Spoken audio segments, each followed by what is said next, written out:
So guys, ito rin yung mga future pullet natin gagamitin guys. Yan.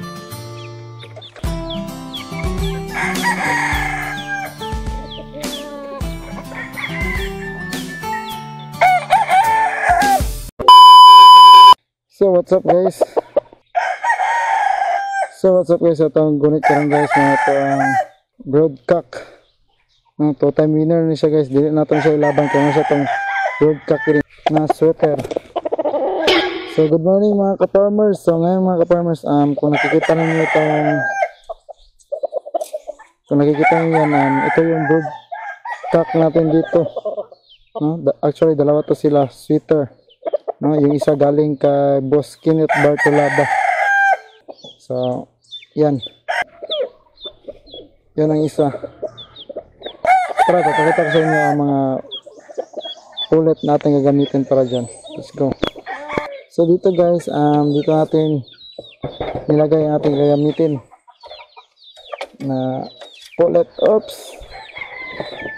Yan.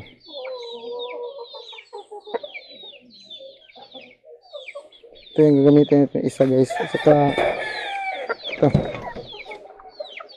yung Melsim Black na i-cross natin siya sa Melsim. So tara.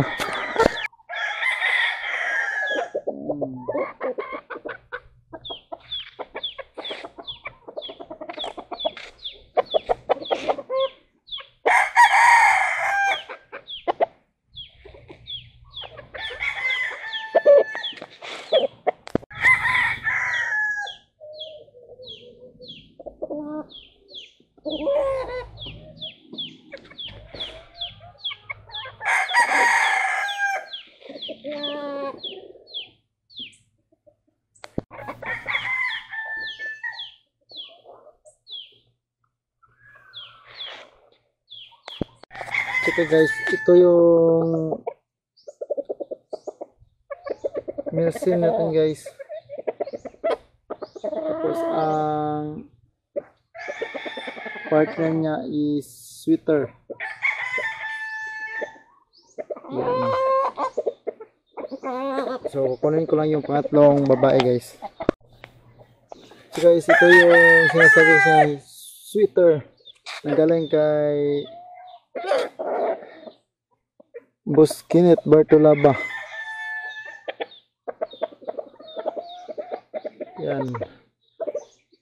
So wala na siyang buntot guys kasi pangarol na.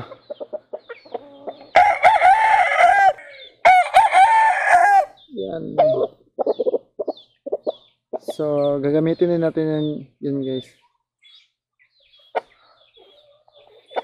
Yung pullet na nasa likod, gagamitin din natin yung pang-apat. Alright.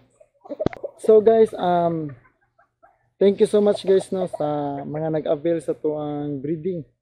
Sa mga nag-order sa TikTok, sa atong mga nag-add to diri, na backyard visit.